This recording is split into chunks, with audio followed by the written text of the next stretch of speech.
व्यासपीठावर उपस्थित आपल्या शाळेचे प्राचार्य reverend father Tawamane, reverend father Kujur, आदरणीय Tayade sir, Pawar sir, Yeul madam आणि आजच्या कार्यक्रमाच्या संयोजिका शीतल मॅडम, सर्व शिक्षक शिक्षिका, विद्यार्थी मित्रांनो, सर्वप्रथम भारतरत्न, विश्वरत्न, अथांग ज्ञानाचा महासागर, दलितांचे कैवारी डॉक्टर बाबासाहेब आंबेडकर यांना शिवार अभिवादन करतो. विद्यार्थी मित्रांनो, आपण आपल्या भारतभूमीत जन्माला आलो आणि आपली भारतभूमी मला असं वाटतं खरोखरच पावन आहे. पावन काय आहे तर आपण जर इथला विचार केला तर जे महापुरुष जन्माला आलेले आहेत त्या महापुरुषांनी जे काही देशाप्रती कार्य केलेलं आहे, सामाजिक कार्य असो की राजकीय कार्य, त्यांनी जी सेवा केलेली आहे ते आपल्यासाठी एक दिशा ठरलेली आहे, एक मार्गदर्शक तत्व ठरलेलं आहे आणि आज सुद्धा त्या मार्गदर्शक तत्वानेच आपण चालतो आहोत. आणि असे जे महापुरुष आपल्या भारतामध्ये झालेले आहेत त्यापैकी सर्वात उत्कृष्ट उदाहरण आपल्याला देता येईल बाबासाहेबांना.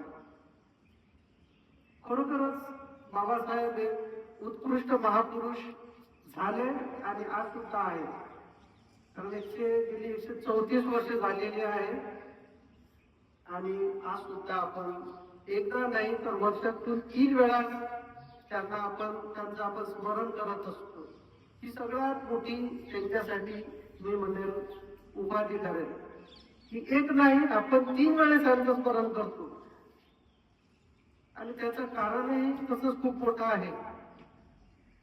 आजचा दिवस जो आपण पाहतो 14 एप्रिल 1891 साली बाबासाहेबांचा जन्म झाला. 14वे रत्न होते, 14वं अपत्य होतं रामजी आणि भीमाईचं. अशा घरात जन्म झाला की ज्या घरात खरोखर पुस्तकाची आवड होती. जसं ताळे सरांनी सांगितलं की त्यांचे वडील जे होते रामजी यांना खरोखर वाचनाची आवड होती. ते ग्रंथालय त्यांनी घरामध्येच तयार केलं नव्हतं तेव्हा आणि कदाचित बाबासाहेबांनी त्यांच्याकडून आदर्श घेतलेला असेल की आपण सुद्धा वाचलं पाहिजे. आणि त्यांच्या वडिलांची इच्छा सुद्धा आहे होती की माझी मुलं सुसंस्कृत असली पाहिजे. त्यांचं समाजाप्रती देशाप्रती काहीतरी लेणं असलं पाहिजे आणि म्हणून ते त्यांच्या मुलांनाही प्रेरित करायचे वाचनासाठी. आणि बाबासाहेब तर इतके प्रेरित झाले वडिलांकडून की अखेरच्या श्वासापर्यंत त्यांनी पुस्तकाचंच वाचन केलं. आणि जो पुस्तकाच्या सहवासात राहतो तर कधीही वाईट गोष्टींच्या सहवासात जाणारच नाही. कारण पुस्तकं आपल्याला ज्ञान देण्याचंच काम करतात. जगामधलं एखादं तरी पुस्तक तुम्ही वाचा ज्या ठिकाणी तुम्हाला काही वाईट मार्ग दाखवण्याचा प्रयत्न झालेला आहे, कोणतंच पुस्तक नाही. आणि बाबासाहेब जे पुस्तकांच्या सानिध्यात होते म्हणजे ते वाईटापासून खूप दूर होते. त्यांनी एकच धाड धरलेला होता की मला या देशाचं या समाजाचं काहीतरी लेणं आहे आणि ते मला कळायचं आहे. खरोखर एक अष्टपैलू व्यक्तिमत्व आहे. अशी कोणती तरी शाखा बघायची त्यांनी सोडली. सामाजिक, आर्थिक, राजकीय, शैक्षणिक, धार्मिक आणि समाजाला जे काही अभिप्रेत आहे त्यावरती समाज चालणार आहे असा कायदा बाबासाहेबांनी तयार केला की सगळ्यांना समानता असलीच पाहिजे, समाजात भेदाभेद नसलाच पाहिजे. कारण या भेदभावाचे चटके त्यांना लहानपणापासून लागलेले होते. आणि त्यांनी पाहिलं की समाजामध्ये समता असणं महत्वाचं आहे. आणि ज्या ठिकाणी ते शिकायला गेले अमेरिकेमध्ये किंवा इंग्लंडमध्ये त्या ठिकाणी पाहिलं त्यांनी की समाजामध्ये काही असा भेदाभेद नव्हता, अस्पृश्य आणि स्पृश्य असा भेदच नव्हता.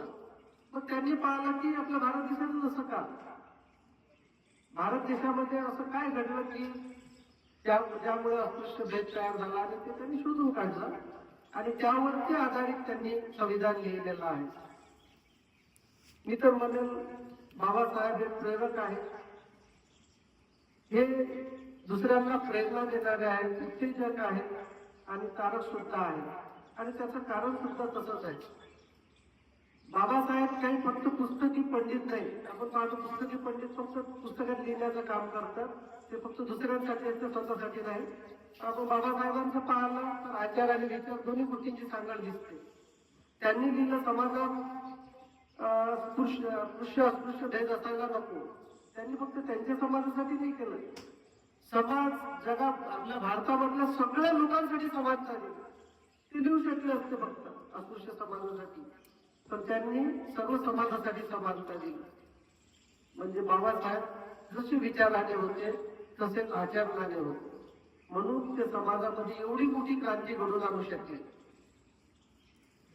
आपण पाहतो स्त्रियांना, दलित, त्यानंतर जे शोषित वर्ग आहे, या सगळ्यांसाठी बाबासाहेबांनी कायदे केलेले आहेत. समाजामध्ये समता असणं हा सगळ्यात महत्वाचा घटक आहे, त्यांनी जाणलेलं होतं. कारण समाजामध्ये समता असल्याशिवाय आणि स्वातंत्र्य असल्याशिवाय आपण आपली प्रगती घडवून आणू शकत नाही, हे बाबासाहेबांना एकदम ठामपणे माहिती होते. आणि म्हणूनच हे जे तत्व आहे आपल्या भारताने नाही, संपूर्ण जगाने स्वीकारलेलं आहे, समानतेचं आणि स्वातंत्र्याचं तत्व. आणि म्हणून यांना विश्वरत्न सुद्धा देण्यात आलेलं आहे, की भारतातच नाही, या माणसाची कदर अख्ख्या जगामध्ये घेतला जातो. अख्ख्या जगामध्ये आज भीम जयंती उत्सव मोठ्या उत्साहाने साजरा केला जातो, याचं हेच कारण आहे. आणि असा हा महामानव आपल्या देशामध्ये लाभला बरोबर. म्हणून मी म्हटलेलं आहे की आपली भारतभूमी खरोखर पावन आहे, की इथं असे महान पुरुष होऊन गेलेले आहेत की ज्यांनी आपल्याला जीवन जगण्याचीच एक कला शिकवून दिलेली आहे. अशा या महामानवाला मी त्रिवार अभिवादन परत एकदा करतो आणि माझे अध्यक्ष भाषण संपवतो. धन्यवाद.